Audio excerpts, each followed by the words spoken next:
Hey, everybody. Fascinating chat today as we talk about revolutionizing business operations through AI and automation with Deluxe, a UiPath customer. Srini, Kari, how are you?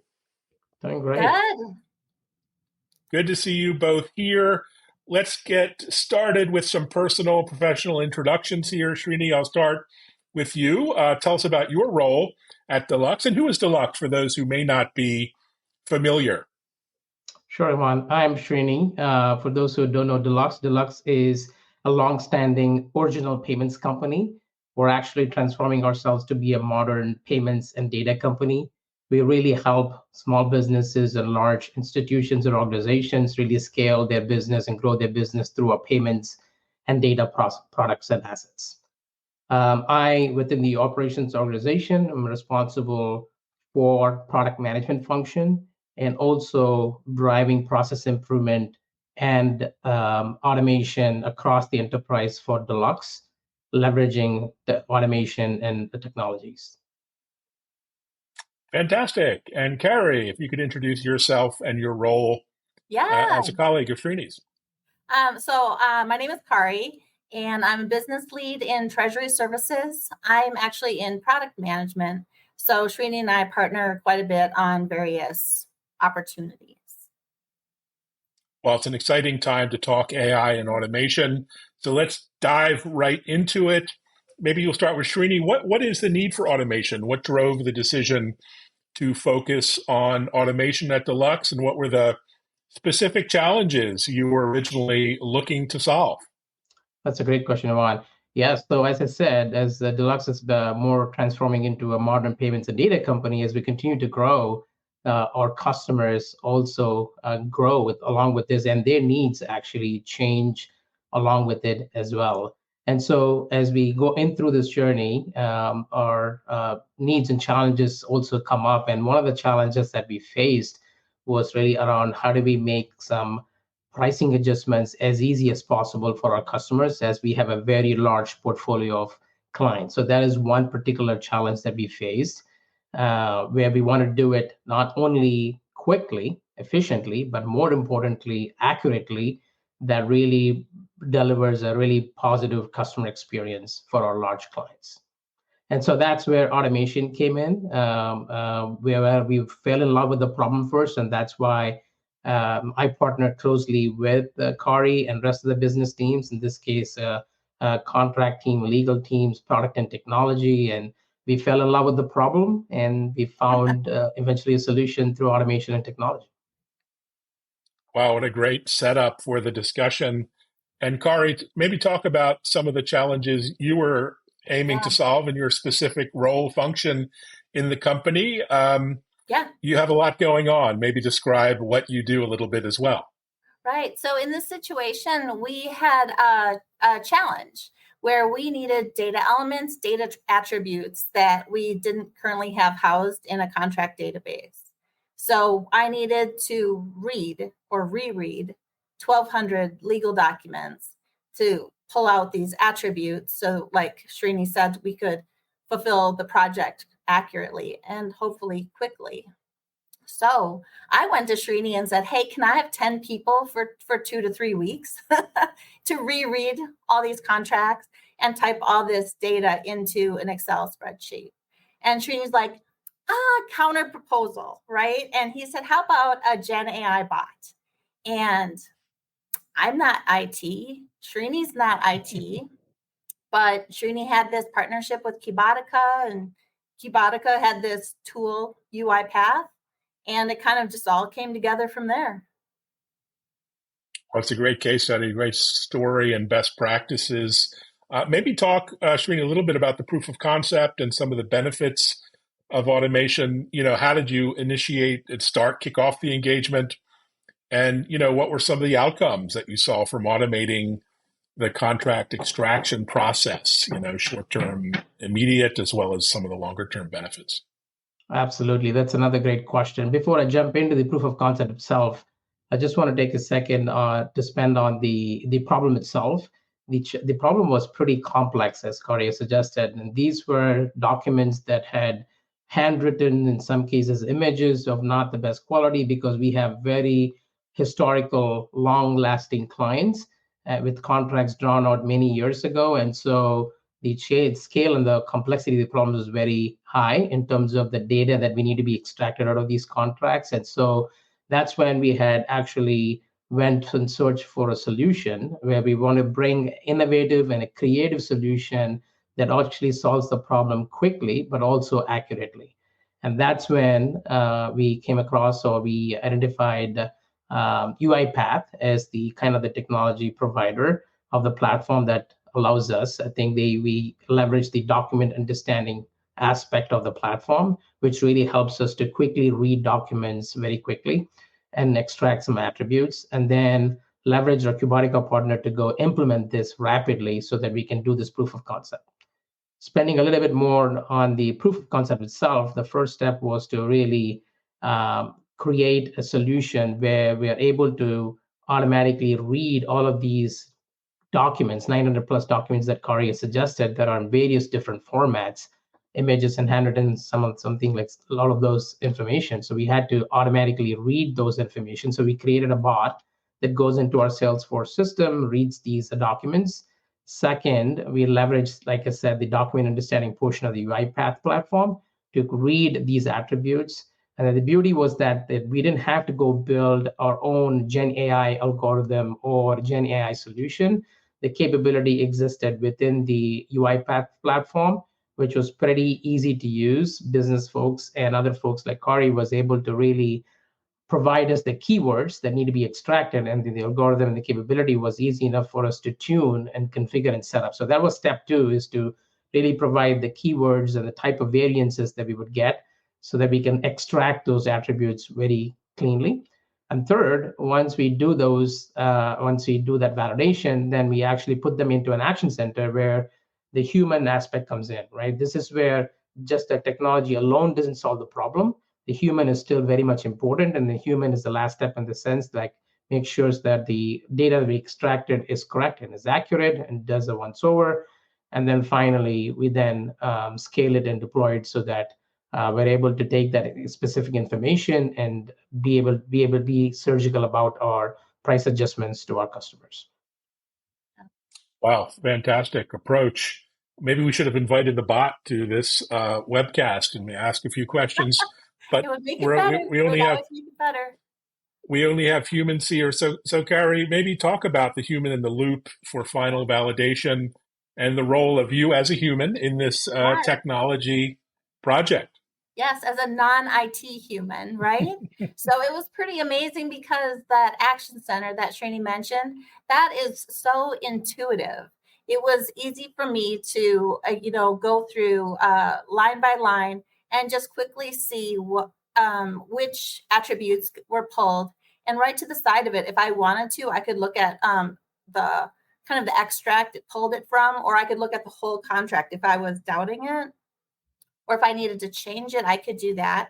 After several refinements, though, so we did the action center, we with a smaller, like a sampling of the contracts, and we're able to really refine the bot better. So by the time we did the 1200 and got back into the action center, it was pretty darn accurate. So we weren't finding many issues anymore, but there's always a couple, right? So, but someone who's not technical, who's over 50, but with a lot of institutional knowledge, can be very impactful. And I think that's kind of what's so invigorating and has got me so interested in upskilling on AI now.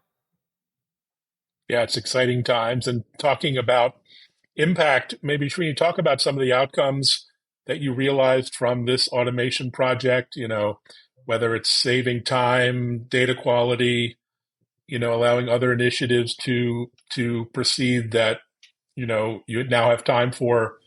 Give us a holistic picture. Absolutely, yes. So when it comes to the outcome, I would like to kind of separate this into the qualitative outcomes and the quantitative outcomes, if you will, for our company.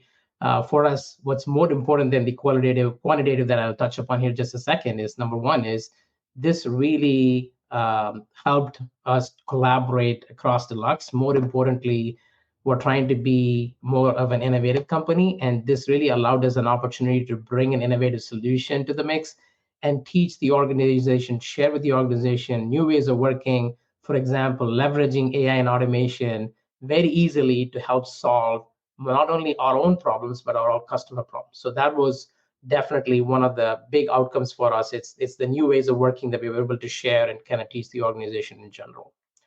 Second is on the quantitative side, was really around a lot of benefits for Kari and the business around time to value here. We had 99% time to value, meaning we were able to accelerate this process. This whole bot and solution was built in less than a sprint, which really, in other words, without this automation, which was very manual, it would have taken us pretty sure many weeks and nights. I think it's probably around in the realm of 6 to 8 weeks, at least at the minimum. And so it really helps us to accelerate a solution. And the beauty is it's not just a one-time use case. This is basically we can rinse and repeat this as many times as you want. And so that's where the scalability comes in.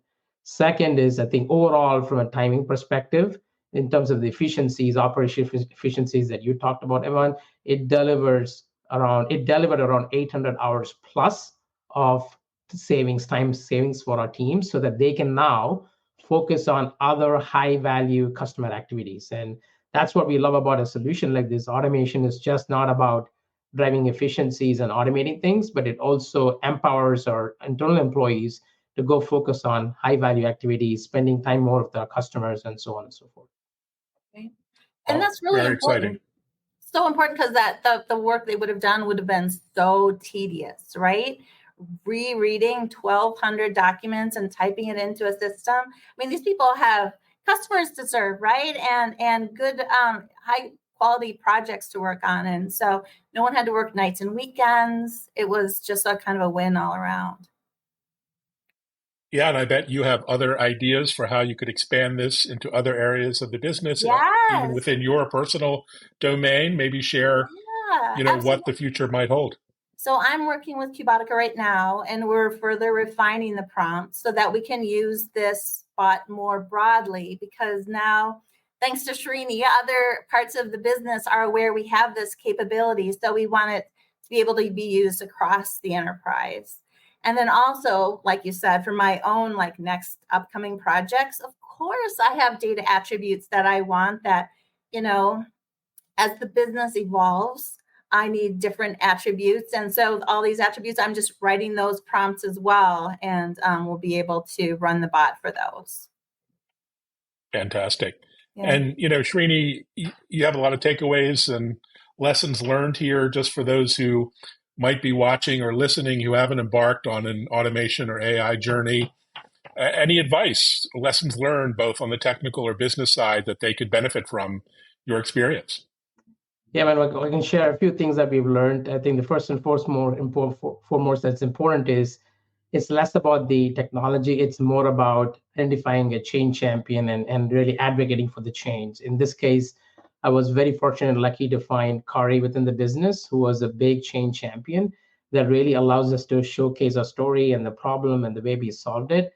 But I would say in your organization, I'm sure you have problems to solve for. There are definitely lots of inefficiencies and things that you do manually, repetitively, where it's not adding a ton of value. I would say identify those set of activities and engage in a pilot, a proof of concept, and find a person like Kari within your business who is bought into this problem and she has a problem, or you want to go solve this problem for somebody. But that's what I would do, and identify a problem and a need, fall in love with the problem, and then find a champion, and then probably don't be afraid to go do a proof of concept. I think the solution is easy. Most of the time it's more important to spend time on the problem, and then doing a POC to validate the problem and finding a solution would be a good next step for you. So I think it'll be worth it. You give it a shot. The worst you can do is it may not work out, but I'm sure you've learned a thing or two from that process. Fantastic. And maybe you could share a bit of your long-term vision, not just for automation, but AI at work, something that UiPath is doubling down on. What does the future look like? And, where do you see the most growth opportunities into the next 2, 3, 5 years? Sure.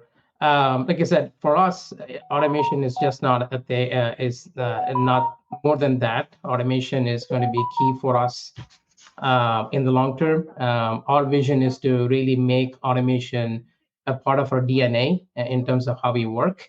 And so that means, right, we're going to scale and find new opportunities for us going forward, which means we're actually leveraging some of the other capabilities within the UiPath platform. Sorry about that. No, it's exciting times, and hopefully not an emergency, but definitely there's a huge opportunity for folks, Kari, who aren't necessarily technologists or IT practitioners. What are you excited about personally and from a professional standpoint about what's next with automation and AI? Yeah, no, I'm excited. Just when you look at the parts of your job that are tedious or repetitive, like Sharini said, or the parts of a project that you think, oh gosh, how are we going to get that information, or how are we going to do this in the timeline that's, timetable that's been given to us? This just really that whole thing about you can do anything with time and money. In this situation, it was very little time and very little money. It was more about who did you partner with and what tool did you use, and did everyone stay focused? So it kind of creates a new paradigm, and it's just really exciting to think of all the things we can pursue and kind of the number of projects we can take on and maybe concurrently work, because it's so much more efficient. Yeah, I love that. And so we have the blockbuster UiPath event coming up forward in Las Vegas. It's the annual get-together for UiPath customers and partners. I've learned so much at these events. What's on your radar, Sharini? What are you looking forward to most over the next weeks, months? Super excited to be at the conference to really learn more about UiPath and UiPath's customers in terms of how customers of UiPath are actually solving some complex problems like us, and definitely an opportunity for us to learn. More importantly, we have really a good backlog of problems that we want to solve, really some complex problems. I'm super excited about that. So I'm really looking to double down on leveraging UiPath's capabilities to solve some additional problems for us. And so it's a great learning opportunity for us, and sharing some of the things that we've done. Hopefully we can really scale this within our organization and leverage AI and automation to really help grow our business. Well, that's quite a mic drop moment. And Kari, I guess you're looking forward to that as well. And networking with amazing, like-minded professionals, not all IT geeks, which is a refreshing change from many of the tech shows I go to. Okay, thanks, guys. Thanks so much for sharing your update and insights, and congratulations on all the success. Thank you. Thank you so much. Thanks, everyone.